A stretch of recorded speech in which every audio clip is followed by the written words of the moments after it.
welcome to Discovering Creativity. This is one of those interesting projects between Texas University, the American Creativity Association, and also Instituto San Miguelense from Mexico. Okay. So we just got our act together, and we have about 65 different programs with different experts around the world. Now, what I was very interested in is your work with what you call design thinking mindset. Yep. And because this whole thing about mindset is such a popular word, especially here in the United States, you need to have a creative mindset. And some people talk about the attitude that it's not so much about only your thinking abilities, but how you approach the whole issue of understanding your challenge and coming up with creative ideas that are meaningful, useful, relevant, understandable. There are so many issues, isn't it, regarding creativity. So maybe we can start with this question. What is your definition of creativity, Matteo?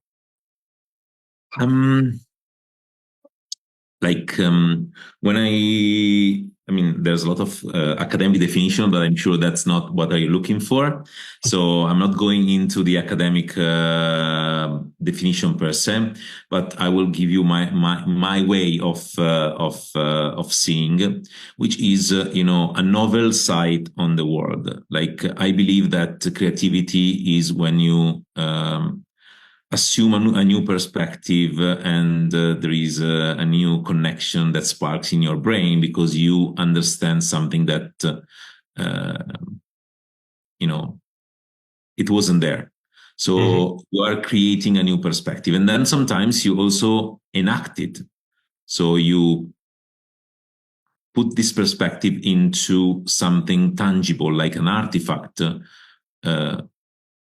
which can also be, let's say, something intangible. But when you enact this new perspective, you are basically giving life to your creativity, and then sometimes it happens that this new artifact that you created as an act of creativity, it's also useful. So somebody finds it useful. If it's useful for, let's say, aesthetics, or for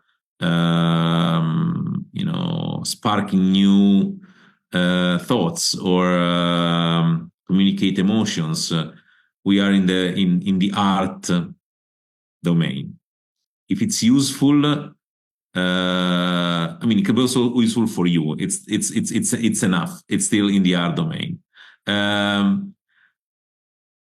If it's useful in the sense that creates value for you and others, we are more into the innovation domain, because we are, transforming this act of creativity into utility. And I would say that, innovation is creativity plus value. So that's kind of, what I think. Thank you. So moving on to the work that you've been doing, can you tell us a little bit about that that research you've been doing in terms of design thinking and mindset? Can you tell us what it's about? A few years ago, we were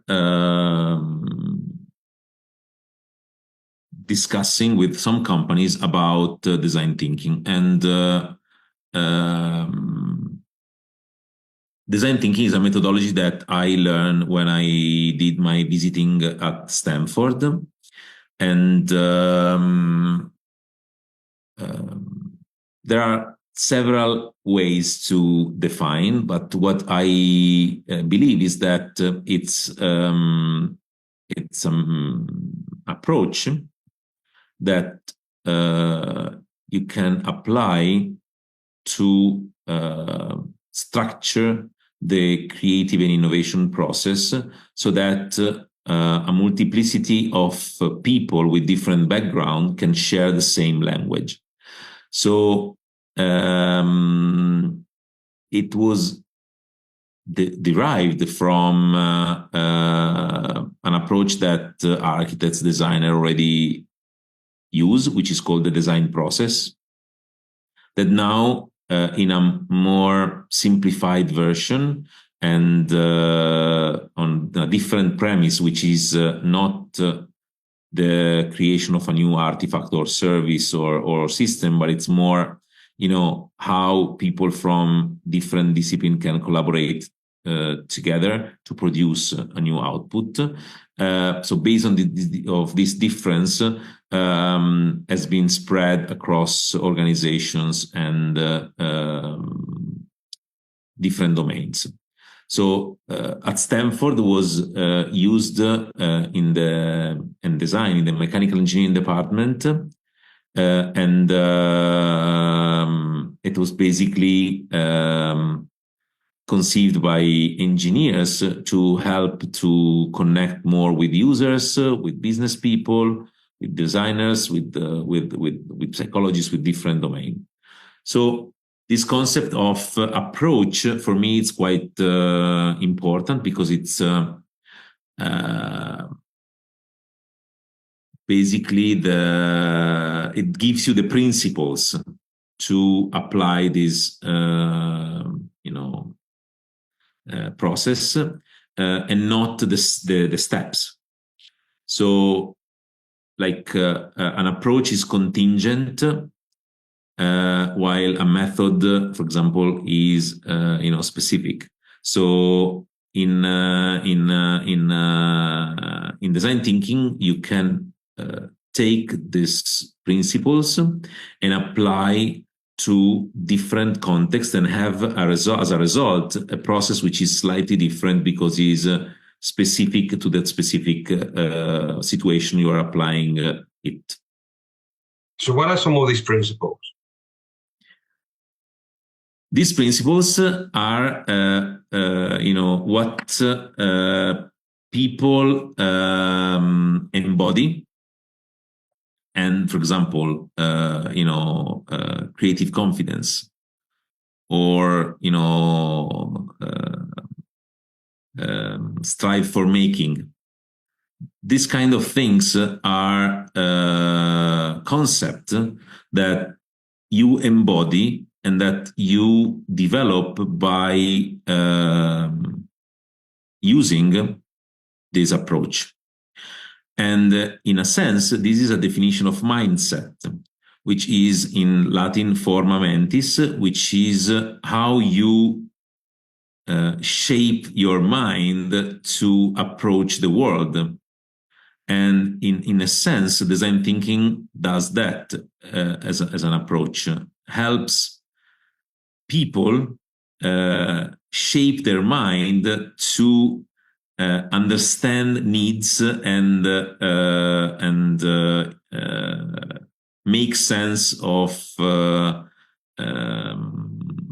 small weak signals, but also insight and situation, to understand what is missing and what are the needs that are attached to that context, and based on this knowledge, collaborate with others to then create new solutions. So the mindset that you develop is based on the application of those principles that you embody. Yeah. And many people were... Yeah. Go ahead. No, many people were discussing about that because it wasn't clear what were those traits, those shape that your mind assume by using design thinking. Like, people develop their empathy, they become more sensitive to emotions, to other people behavior and situation, and it's just the consequence of the principle of design thinking applied to what your mind can take and develop. Yeah, this whole thing about observation, looking what empathy, looking at things or reality from somebody else's perspective. If it was me, I wouldn't have a problem with this. Why do you have a problem? And so seeing what other people struggle with. Yeah. Okay, so it's more or less trying to become this fly on the wall and see what's going on here, and start asking questions and start getting some valid information that addresses what people are facing. Because the more you understand the feelings around this frustration and what people are facing, those can give you insights into what could be a possible, at least, challenge. What is the nature of the challenge? What do you really want to solve?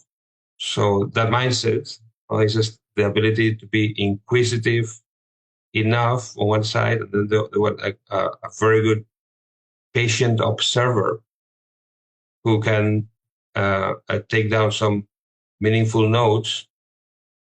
And then at the end of the day, when you come up with some solution and you go back to the clientele, you have to tell them because that's the whole thing about prototyping, striving for making something. Prototyping something in order for them to try it out. Does it really solve your problem or not? Yeah. Instead of assuming that it does.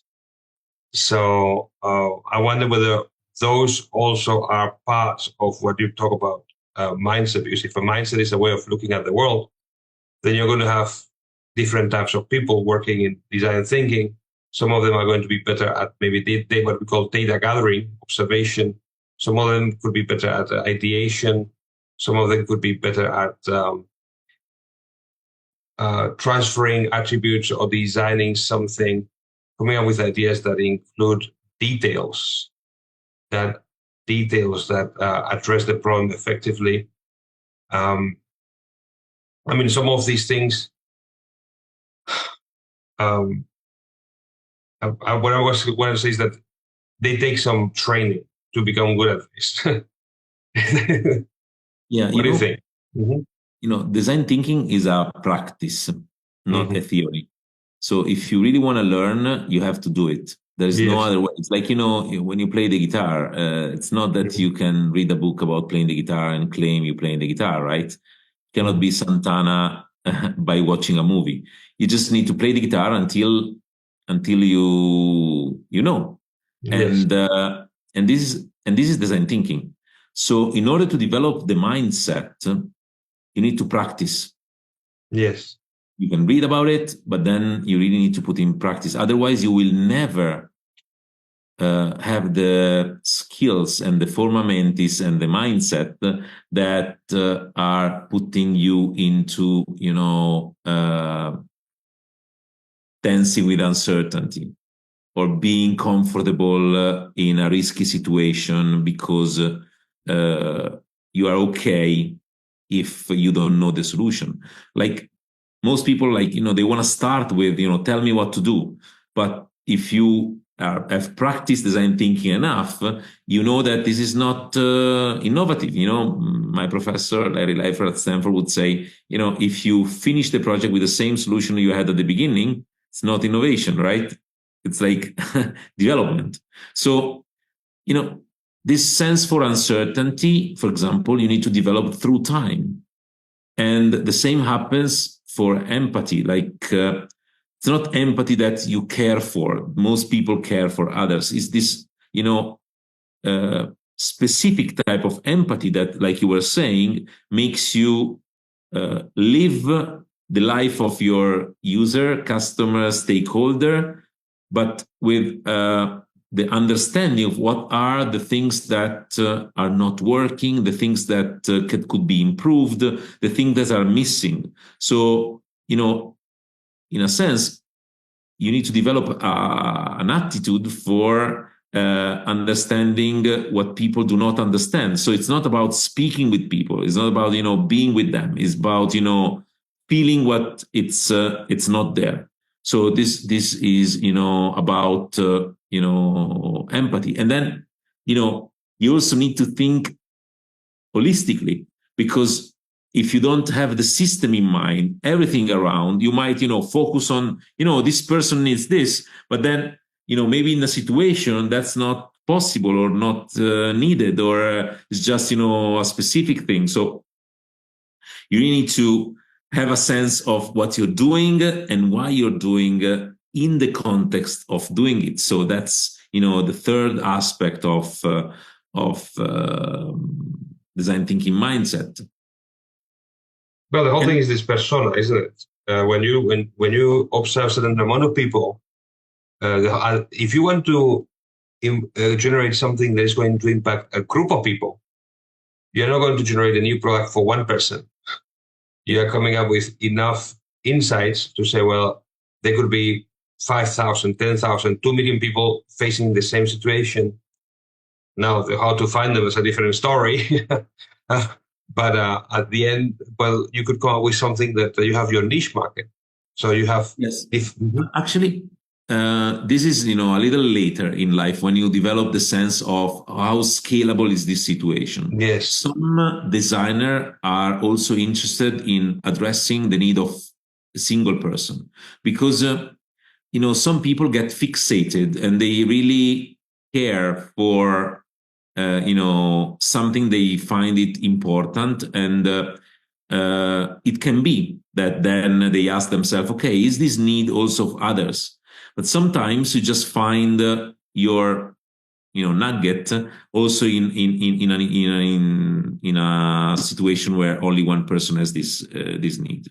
So it's not about the number, but it's for sure a collaboration thing. So for sure you are collaborating with your users, but you also need multiple perspective in your team, and that's also part of the mindset, because most people are not really okay by putting your ideas in under a question mark, because other people don't see the same things as you do. So some people want to convince others. Some people want to, get their mindset or their mind more than their mindset in ahead or on top of others. So this idea of collaboration and love for diversity is really a typical trait of design thinking.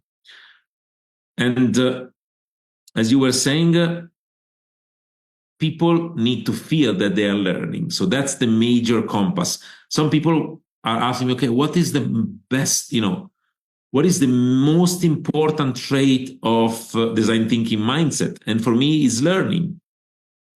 People in design thinking love to learn.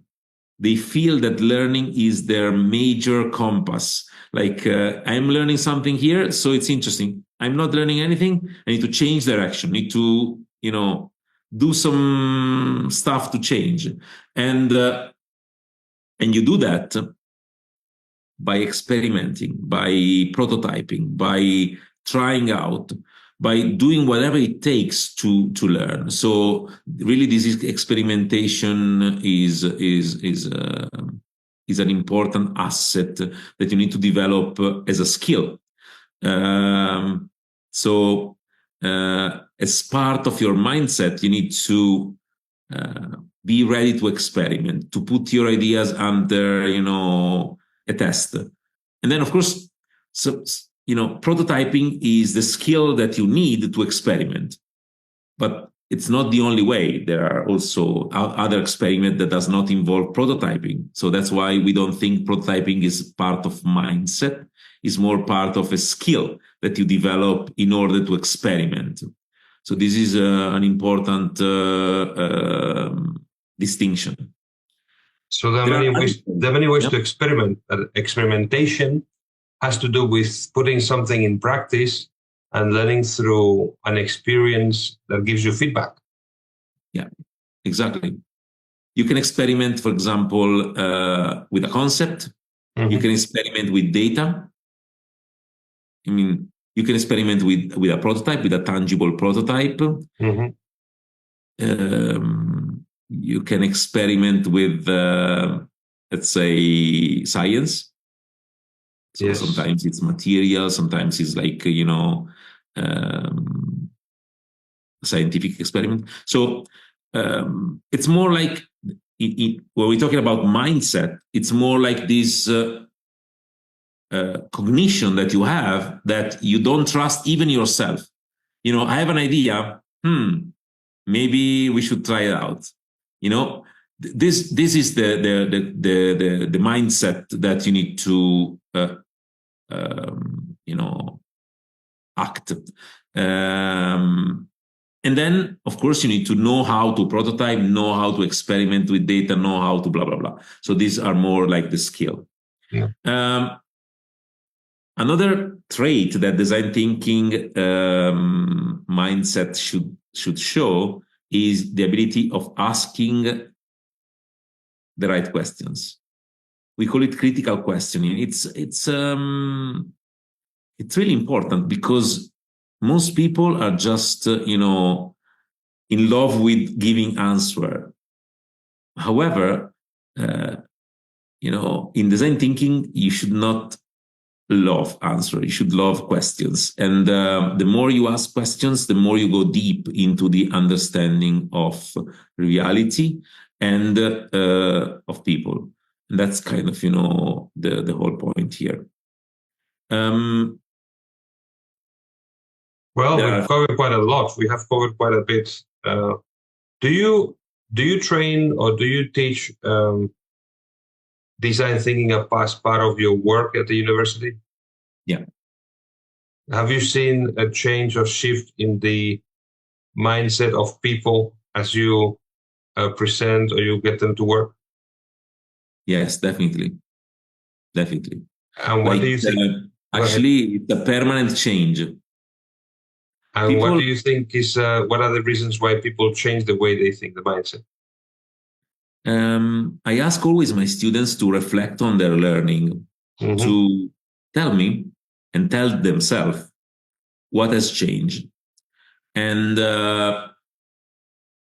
depending on where they're coming from, some dimension of the mindset might be more noticeable and transformative. For example, when I teach to engineers, the empathy is really, something they really note.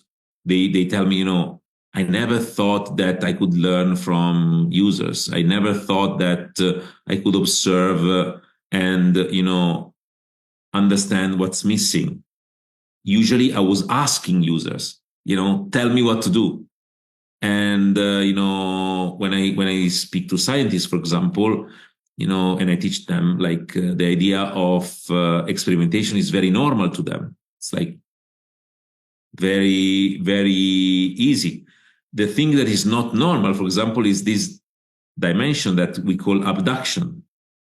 Because for scientists, like, my attitude is about understanding nature.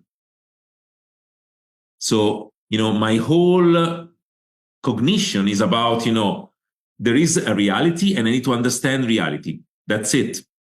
But in design thinking, you need to also change reality. You need to create something that's not there.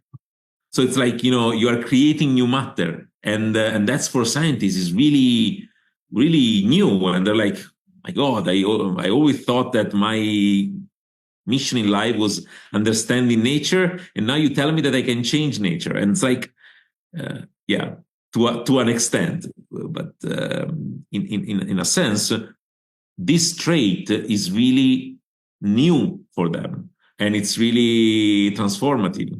For people that are coming from humanities, like, they are totally okay with humans, with empathy.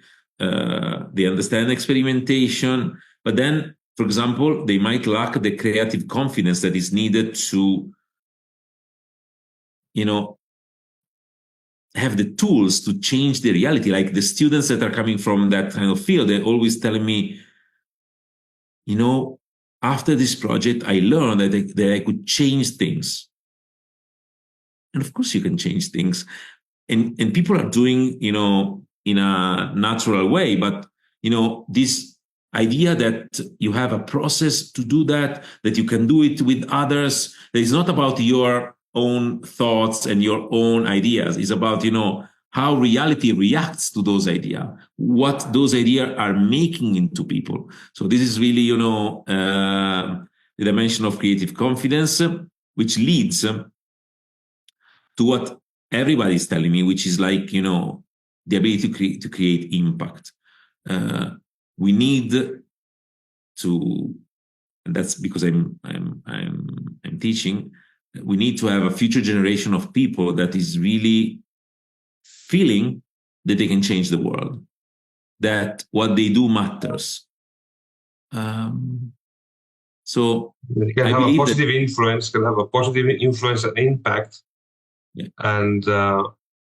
And thanks to that impact, other people will benefit and impact others. Maybe it's also the ripple effect.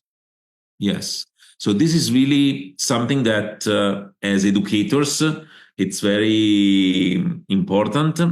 And I must say that, you know, those are the 10 elements that constitute design thinking mindset in our study, which are uncertainty and risk, empathy, holistic thinking, collaboration and diversity, learning orientation, experimentation, critical questioning, abduction, creative confidence, and impact.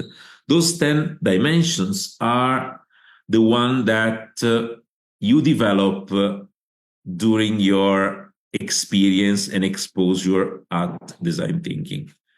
I must say that there are different way people call them, because in literature there were, you know, different,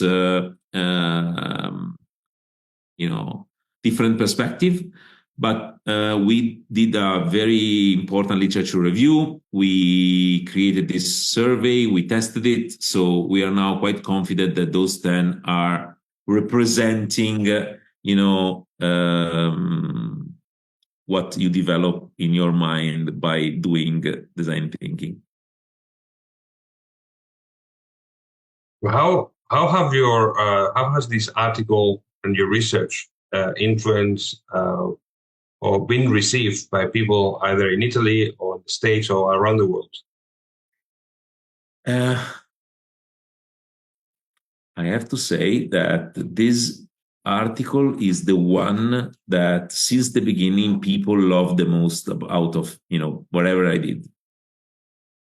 Like, really, from the US to India to Pakistan to China, I'm receiving, you know, every week, like an email from some scholar that says, you know, I'm using your survey to measure design thinking. I'm doing that in school, education, university, corporate, and since it was just a conference paper that we, you know, tried to develop at the beginning, and then we improve it, and then we improve it again. So it was really something that I felt people needed. So that was, you know, the motivation to continue this research and move on with what it requires to develop a scale. So it was really, for me, a big motivation for continuing this research, because many people were asking about it from all over the world. So do you have in mind to develop some sort of an instrument to measure these things, at least from self-observation?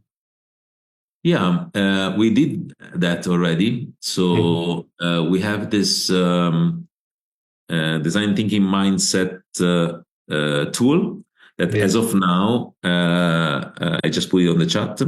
As of now, you can use it individually. But and it gives you like a radar chart that gives you how strong you feel you are, because it's for sure, you know, a self-reported measure in those dimensions. But it's good because people use it before and after training, or they use it, you know, after some years, and they reflect on the results. Sometimes we feel that when you do it the first time, you score quite high. Yes. Because you don't really understand very well design thinking. You just respond to the question, and then the more you go at the beginning, you kind of I did a course, but now I know less, right? So the second time, maybe you say, yeah, I actually am worse than before, because how much it's hard, how much you miss. So at the beginning, you think you know more, and then you kind of shrink, and then you grow by time about your confidence and your knowledge about all the different dimensions. But it's cool, because a lot of people, when they read about design thinking, they think, oh, I know this, I know how to do it, because I've always doing it. There are this type of people that, and really they are very close to design thinking mindset in terms of spirit. So they feel that it always belonged to them. But then they start using design thinking, and the more they understand that, no, there is something I can improve. I'm not, already 100%.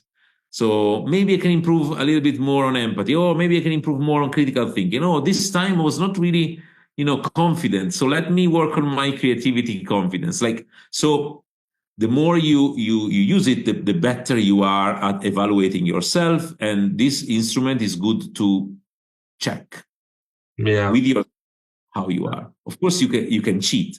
And some of my students I'm the best one. It's like, okay, but it's not about being the best. It's about improving yourself. So find where you can improve.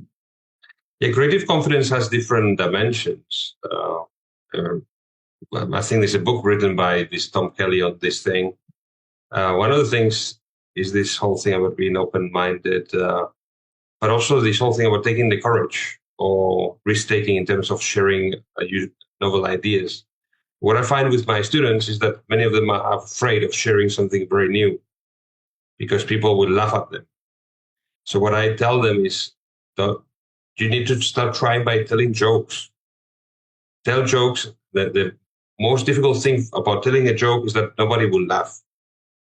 Then when you suffer that, then you're okay with an idea. So I use humor as one of the ways to help them feel a bit more, what we call in the States, a bit more thick-skinned. Mm-hmm. I totally agree.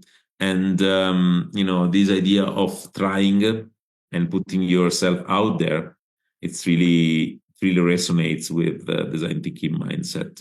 And, I think that as educators, we have this mission of helping people to be more ready to take their role in the world and to take their space and to share their ideas and opinion. So what is next for you in this area of researching, teaching, and working in this design thinking mindset? What is the next challenge that you have for yourself? We are now doing a couple of things. The first one is we are collecting data on an evolution of design thinking mindset survey, because we want to know if there are other dimensions that we didn't capture, or the dimension that we have can be collapsed into less dimension, because as in entrepreneurship, there are these big 5 traits. 10 dimensions are a lot, so maybe we can collapse them in less, so that is easier to measure. So that's one. And the other thing is that we now found that there is another approach which is called open innovation that it really resonates with people and companies, and the fact that those companies are collaborating with others to create value. So we are now trying to understand if there is also open innovation mindset in as a concept. So we are trying to understand whether this is something interesting or not.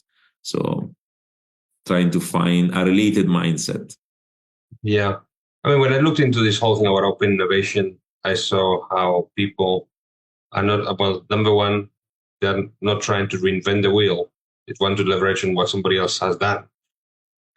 And it's this whole thing about not investing in research and development, but investing in licensing. So how can I use somebody else's innovation and improve it, or use it as a basis of something else, or find some sort of partnership?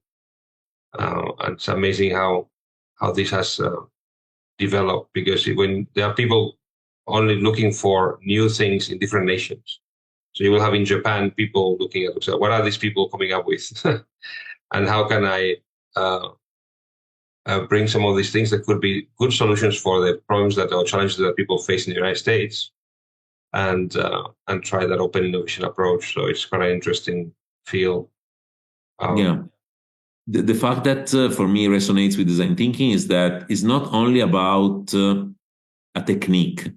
Yes. It's also about how you see the opportunity of collaboration and how you face the external world, and how curious you are, how collaborative you are. So yes, it's something that you can take it at a company level or at a project level. So in this project, let me find the good technology. But I'm thinking, okay, what is in your personal level that changes when you are exposed to extreme collaboration with other companies, when you are, collaborating with startups? So what are the things that in your attitude, in your mindset changes? And there are changes that people that in a company, if you have people that did those kind of projects and people that didn't, they see the world in a different way. Some are more protective. Some are like, no, they're going to steal our idea. And the others say, no, they're not going to steal our ideas. Like they are just, collaborating with us. We're going to be addressing the same issue. We're going to be aligned with the same, goals and values. And, we're going to be a friend. We are not going to be, enemies. And this difference in fear, this difference in this attitude, I think it's really complementing the design thinking mindset. I think people with a design thinking mindset can also develop an open innovation mindset. Well, the whole issue of trust. To what extent can I trust people? And so the interesting thing here would be also the human interactions, because trust means that the trust will lead to greater openness, and greater openness, you're trying to look into, you have to put two brains to work together. And so someone is not going to be running away with an idea or the solution or the prototype of whatever. And if you don't have that trust, which is a human component, I don't know whether there is any legal recourse. You have all these things that the people try to have around it, and I think internationally it's very difficult to enforce. So this is that's one of those areas that are of great interest to look into. Well, thank you so much we have gone at this for a while. Thank you very much for this interview. I believe that you have